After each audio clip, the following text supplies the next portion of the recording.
video from the Pack Expo, October, what is today? The 16th, October the 16th. And this morning I want to talk to you a little bit about bulk bag unloading do's and don'ts.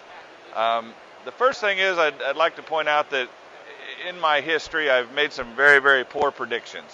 One of the predictions I really missed was there's no way anybody would pay for water in a bottle when you can get it out of a tap for free. Here at the McCormick Center, you can actually get a bottle of water for the low price of $3. So I missed this one. I will not send text messages to my kids. I will call them and they will answer. I'm actually very good at texting. I've gotten very proficient in Snapchat, and I rarely ever talk to my kids anymore, so I missed that one. I also made a prediction that bulk bags were a temporary thing and we shouldn't invest any money and develop any kind of equipment. Now that was about the same time I made the prediction about water, and boy was I wrong.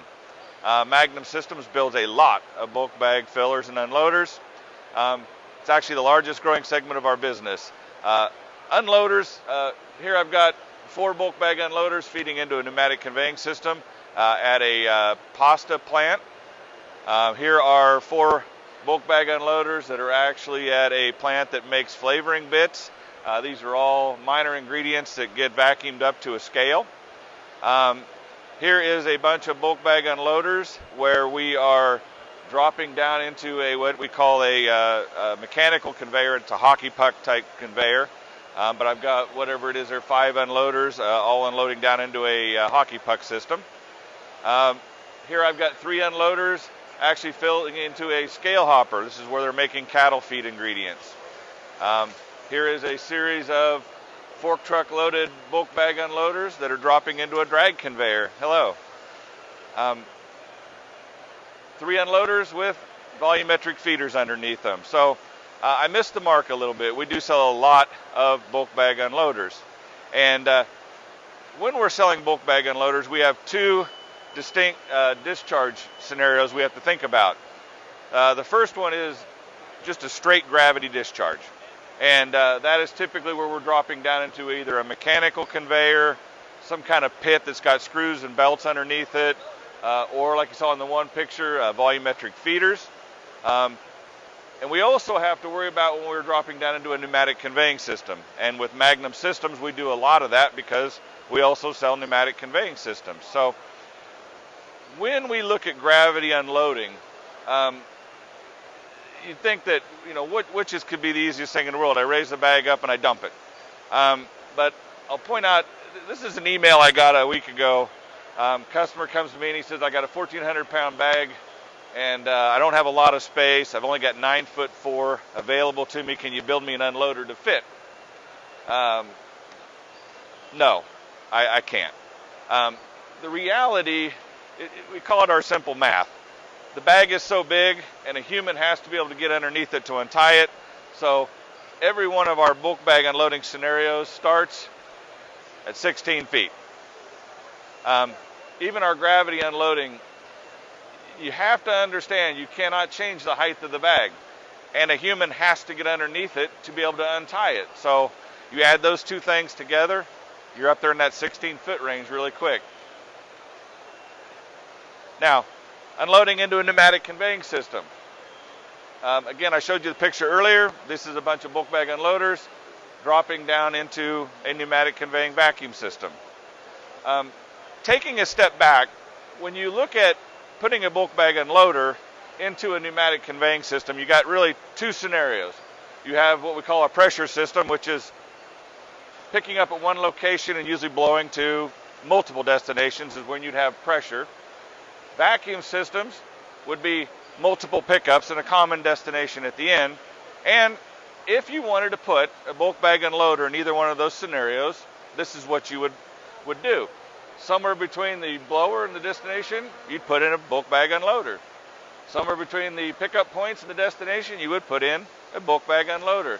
It looks really simple, but when you unload into a pressure system, you have to have an airlock. And that airlock is going to leak air. When you have it on a silo, nobody cares. You don't even see it. As a matter of fact, it helps product flow out of the silo. and it has its own dust collection system, so most of the time you don't even know it's leaking. In this situation, you're going to know it's leaking because it's going to leak out everywhere it can. This is a horrible, horrible idea, and I'll address it later that we can actually solve it, but if you can avoid this, you'll be happier.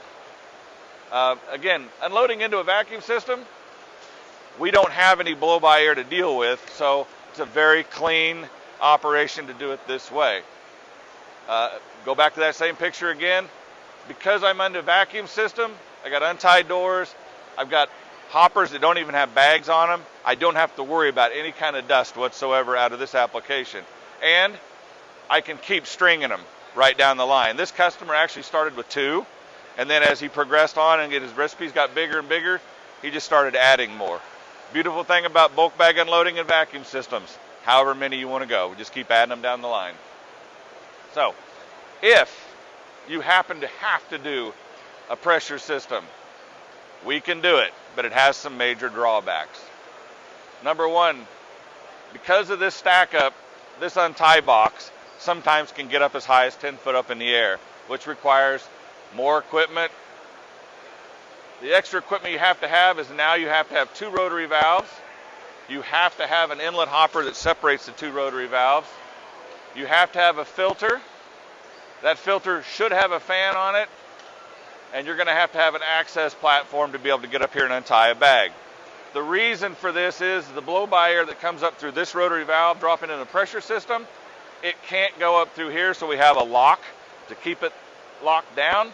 All the air has to be forced up through that filter.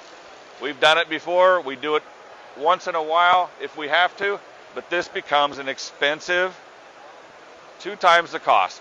You have a standard unloader because of all this extra equipment, and the thing's going to get 25 to 30 foot tall. There's some other design considerations. Yes, ma'am. Why do you not want air in a bag?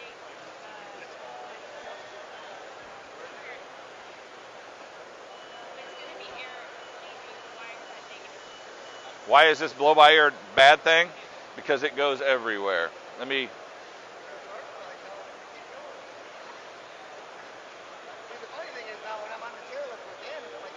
This is what happens right there. The air that leaks up from this rotary valve has to go somewhere. And it's also under a little bit of pressure, so it's kind of has a little bit of energy with it. It's going to find every little hole it can get out.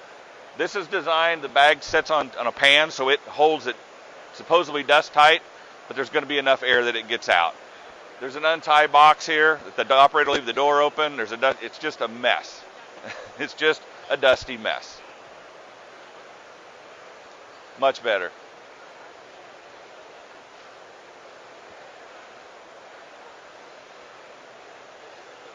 Okay.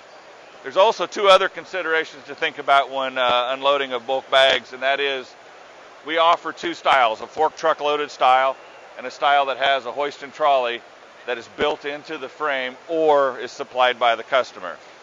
A fork truck loaded style looks like this.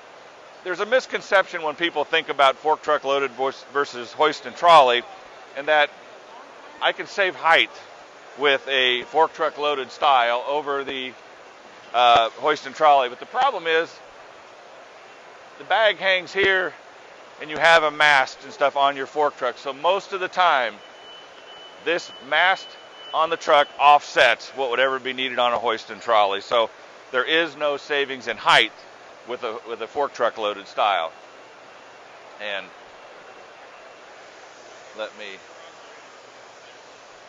this is actually a video showing how they load a fork truck loaded style bag unloader.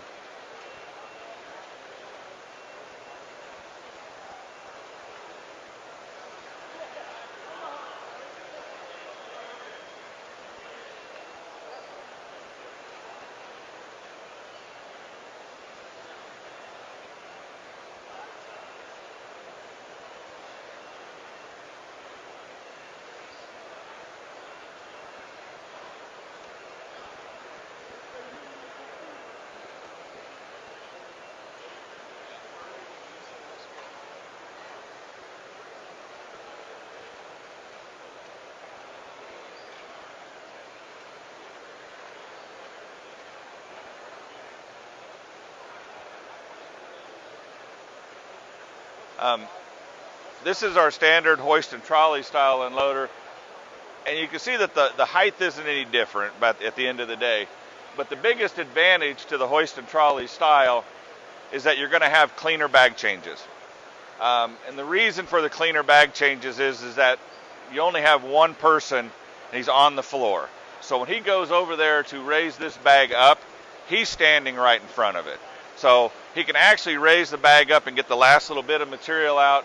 He's also responsible for catching the throat and stopping it, versus a fork truck driver that'll come over, grab it, and take off.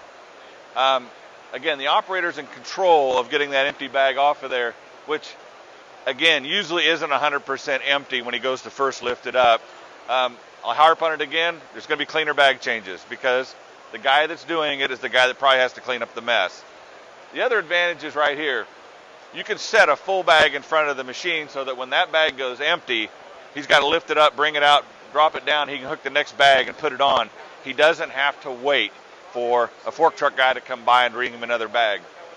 Again, it's cleaner, it's cleaner, it's cleaner, it's cleaner. Another thing a lot of people don't think about is that when this bag starts to go empty, the operators will actually raise the bag up a little bit, stretch it, and help get the product out of it. We do jobs that the hoist and trolley is supplied by other people or by the plant itself. Here's a job that we just have the pan underneath. They supplied the hoist and trolley. The reason they did it on this job is that they want to have a bag in waiting over there, so they just simply take this one off and set that one on and go back and forth. And my slideshow just went bonkers on me there. I hit a wrong button.